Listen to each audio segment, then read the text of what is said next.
નમસ્તે વિદ્યાર્થી મિત્રો, આપણે આગલા વિડીયોમાં ચેપ્ટર 1 સંખ્યા પદ્ધતિ નું સ્વાધ્યાય 1.1 પૂર્ણ કરેલું.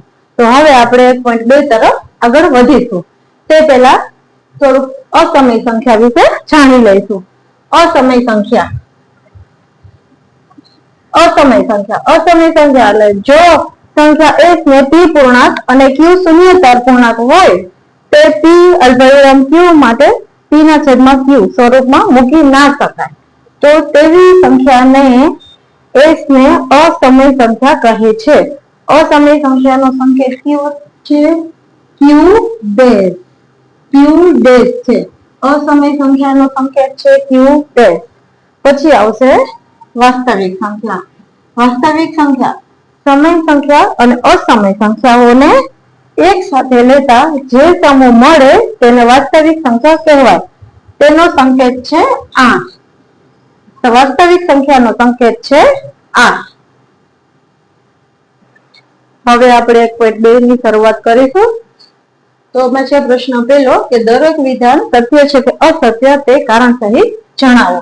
તો પેલું છે કે દરેક અસમય સંખ્યા એ વાસ્તવિક સંખ્યા છે. તો દરેક અસમય સંખ્યા એ વાસ્તવિક સંખ્યા છે. તો એ જાણવા માટે પહેલા આપણે આ જરાક સમજી લેશું. તો આ છે વાસ્તવિક સંખ્યા, એટલે ધારી લ્યો કે આપણા ઘરના વડીલ વાસ્તવિક સંખ્યા છે. તો કે આ છે આપણા ઘરના વડીલ. તો આપણા વડીલ એમના છે 2 સંતાન. 2 સંતાન એટલે એક સમય અને એક અસમય. આ છે આપણા ઘરના વડીલ. હવે આપણા વડીલ છે એને સાંકેતિક સ્વરૂપ વાસ્તવિક સંખ્યાનું સાંકેતિક સ્વરૂપ એટલે 8. એમના છે 2 દીકરા એટલે એક છે સમય સંખ્યા, એને સંકેત સ્વરૂપે શું લખવાનું? q. અને બીજું છે અસમય સંખ્યા, એને q ડેશ તરીકે લખવાનું, q ડેશ. ઓકે, તો હવે સમય સંખ્યાના એ 3 પુત્ર એટલે પ્રાકૃતિક n, પૂર્ણ એટલે સંખ્યા એટલે w અને પૂર્ણાંક સંખ્યા એટલે z. તો હવે જોવાનું કે આ વાસ્તવિક સંખ્યા એ ઘરનો આપણો પાયો એટલે વડીલના 2 સંતાન અને સમય સંખ્યા અને અસમય સંખ્યા. તો હવે આપણે આમાં એમ કીધેલું છે કે દરેક અસમય સંખ્યા એ વાસ્તવિક સંખ્યા છે. તો આમાંથી દીકરો હંમેશા બાપા પાસેથી કશું ને કશું શીખતો હોય એટલે શું કહેવાય? તો કે હા, પણ આપણા ઘરના વડીલ શીખે એવું નથી કે હંમેશા આપણે નાનકડાવે કઈ કહેવાનું હોતું નથી.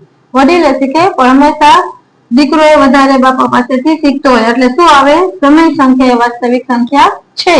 પણ અગર આપણે એમ કીધું હોય કે આપણે આમાં ત્રીજા પ્રશ્નમાં જ આવશે કે દરેક વાસ્તવિક સંખ્યા, જો દરેક વાસ્તવિક સંખ્યા એ અસમય સંખ્યા છે તો આવી રીતે કે દરેક વાસ્તવિક સંખ્યા શું એ અસમય સંખ્યા છે.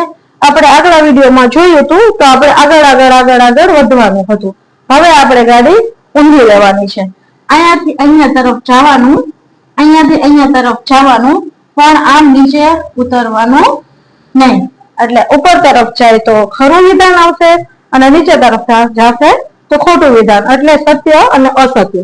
જો હવે સમજાઈ ગયું કે દરેક અસમય સંખ્યાઓ વાસ્તવિક છે, તો અસમય સંખ્યાઓ વાસ્તવિક છે. તો હવે તમને આમાં કારણ પણ મળી ગયું હશે, એટલે આ વિધાન છે આપણું સત્ય. દરેક અસમય સંખ્યાઓ વાસ્તવિક હોય. પછી આપણું છે બીજું કે સંખ્યા રેખા પરનું દરેક બિંદુ કોઈ પ્રાકૃતિક સંખ્યા m માટે m સ્વરૂપનું હોય. તો એના માટે આપણે સંખ્યા રેખા, તો આપણે એના માટે થઈ અને આપણે એક સંખ્યા રેખા દોરીશું.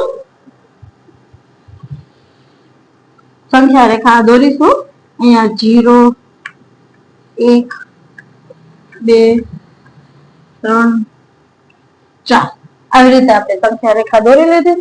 તેમાં કહેવામાં આવ્યું છે કે પ્રાકૃતિક સંખ્યા m માટે √m સ્વરૂપનું હોય. તો આપણે જોઈ લઈએ કે દરેક પ્રાકૃતિક સંખ્યા શું રૂટમાં હોય.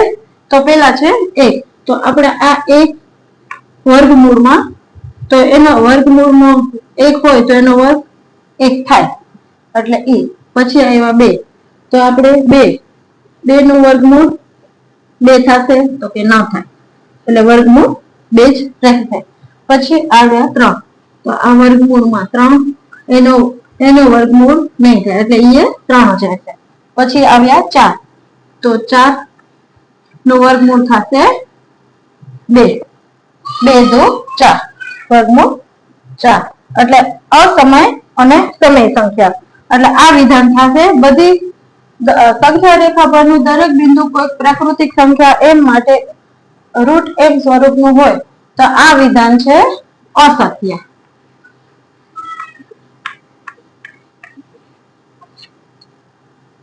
કારણ તો કે દરેક સંખ્યા રેખા પરનું દરેક બિંદુ કોઈ પ્રાકૃતિક સંખ્યા, આ કારણ બોલું છું હું કે સંખ્યા રેખા પરનું દરેક બિંદુ કોઈ પ્રાકૃતિક સંખ્યા m માટે √m સ્વરૂપનું ના હોય. અહીંયા હોય છે એની જગ્યાએ ના હોય.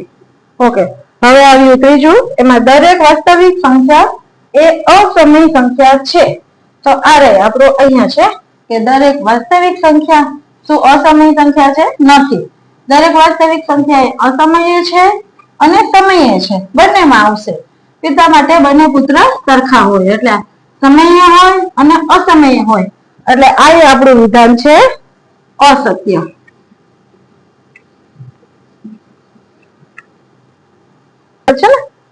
હવે પ્રશ્ન બીજો, શું દરેક ધન પૂર્ણાંકનું વર્ગમૂળ અસમય છે? જો ના, તો એવી એક સંખ્યાનું ઉદાહરણ આપો કે જેનું વર્ગમૂળ સમય સંખ્યા હોય. શું દરેક ધન પૂર્ણાંકનું વર્ગમૂળ અસમય છે? જો ના, તો એવી એક સંખ્યાનું ઉદાહરણ આપો કે જેનું વર્ગમૂળ સમય સંખ્યા હોય. તો હવે આપણે કેવી રીતે કરશું એનું આપણે ઉદાહરણ આપશું કે ના, બધી પૂર્ણાંકનું વર્ગમૂળ અસમય ના હોય. તો આપણે એનો જવાબ છે પેલા જ ના. તો આપણે કેવી રીતે સાબિતી કરશું? તો કે વર્ગમૂળમાં 1, આપણે આની મોર શીખી ગયા છે. વર્ગમૂળ 1, તો એનું શું નીકળે? 1. વર્ગમૂળ 2, તો એનું વર્ગમૂળ ના નીકળે. જો આ 1 એ સમય સંખ્યા છે,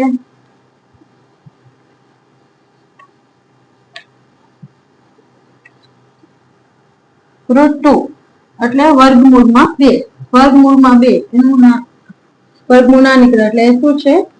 અસમય સંખ્યા.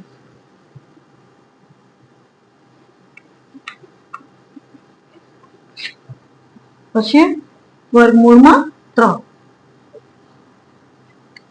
એ છે અસમય સંખ્યા. પછી વર્ગમૂળમાં 4 એટલે એનું વર્ગમૂળ નીકળે 2, એટલે ઈ થઈ સમય સંખ્યા.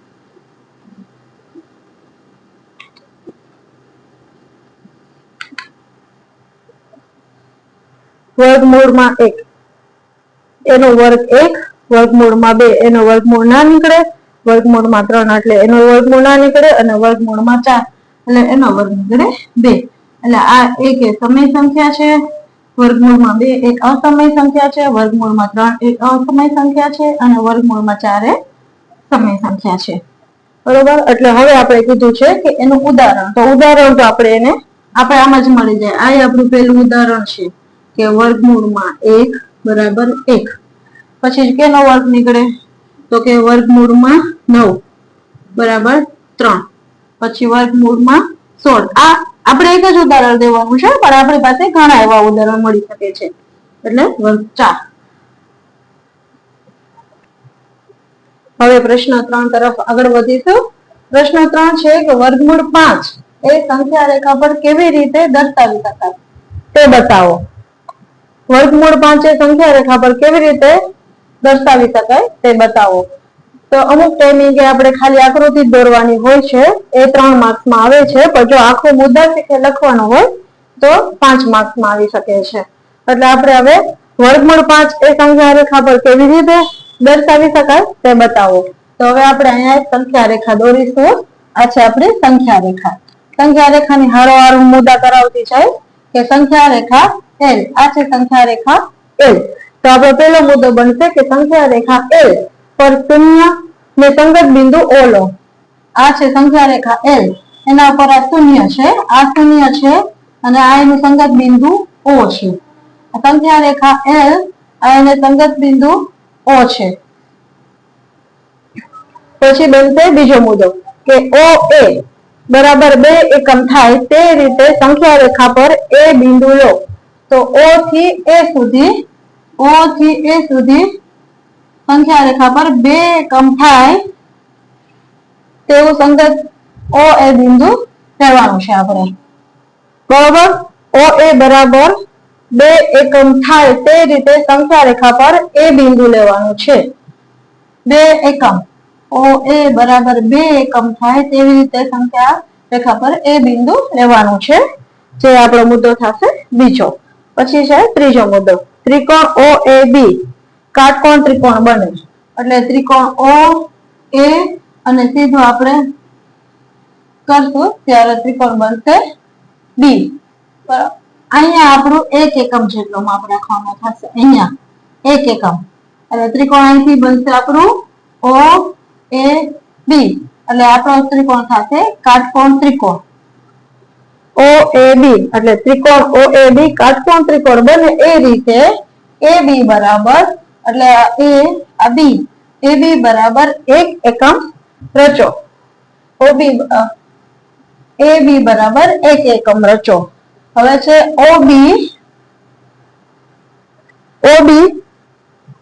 એ ત્રિકોણ OAB માં ખૂણો A કાટખૂણો છે.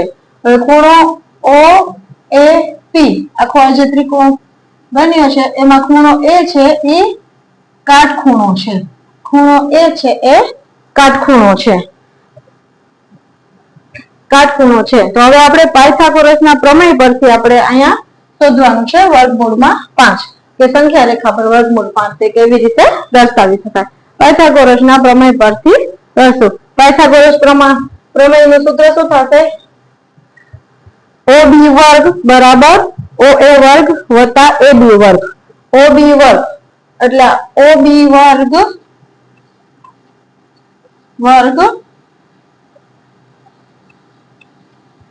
OB વર્ગ બરાબર OA વત્તા AB વર્ગ. OA વત્તા AB વર્ગ બરાબર કર્ણનો વર્ગ બરાબર બંને બાજુના વર્ગનો સરવાળો બરાબર પાયથાગોરસનો આપણે જવાબ મળે છે. કર્ણનો વર્ગ આ કાટકોણ ત્રિકોણમાં આ થશે કર્ણ અને આ બંને એની બાજુઓ થશે. તો OB નો વર્ગ એટલે આપણે અહીંયા બાજુમાં OB નો વર્ગ બરાબર OA નો વર્ગ વત્તા AB નો વર્ગ. OB નો વર્ગ બરાબર OA નો વર્ગ કેટલો લીધો છે આપણે? OA નો વર્ગ એટલે આપણે બે એકમ જેટલું રચવાનું હતું. આ 1 અને આ 2 એટલે 2 એકમ. OA બરાબર 2 નો વર્ગ, AB બરાબર 1 નો વર્ગ. OA બરાબર 2 નો વર્ગ અને AB બરાબર 1 નો વર્ગ. એટલે કેવી રીતે થશે? OB વર્ગ બરાબર 2 નો વર્ગ 4 અને 1 નો વર્ગ 1 એટલે 4 વત્તા 1 એટલે 5 એટલે વર્ગમૂળ OB બરાબર વર્ગમૂળમાં 5 એકમ છે. એટલે આપણે વર્ગમૂળમાં 5. હવે આપણે થશે અહીંયા આપણે પરિકર રાખવાનું. એમાં પરિકરની અણી અહીંયા રાખી અને પેન્સિલને અહીંયા રાખી અને આપણે એક ત્રિજ્યા દોરવાની, જ્યાં ચાપ રચવાની. અહીંયાથી આમ કરી અને અહીંથી આમ લેતું જવાનું. અહીંયા આપણે આવી રીતે ચાપ રચવાની. હવે અહીંયાથી આટલો જે ડિસ્ટન્સ મળ્યો એ આપણે વર્ગમૂળમાં 5 મળે. તો આવી રીતે ચોથા મુદ્દામાં એ થશે કે 0 ને કેન્દ્ર લઈ બરાબર O ને કેન્દ્ર લઈ અને OB O થી B અહીંયાથી આપણે પરિકરની અણી અને અહીંયા પેન્સિલ રાખી અને ચાપ રચવાની. જ્યારે તો O ને કેન્દ્ર લઈ OB ત્રિજ્યાની ચાપ રચો. જે ચાપ સંખ્યા રેખા L ને બિંદુ C માં છેદે છે. એટલે આપણે જ્યાં જે છેદે છે તેને આપણે બિંદુ C નામ આપીશું.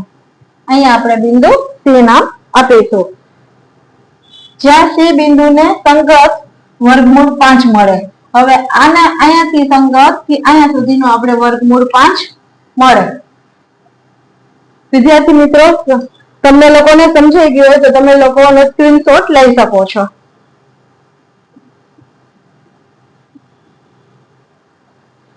આ સાથે આપણું સ્વાધ્યાય 1.2 અહીંયા કમ્પ્લીટ થાય છે. તો ફરી આગલા વિડીયોમાં મળશું.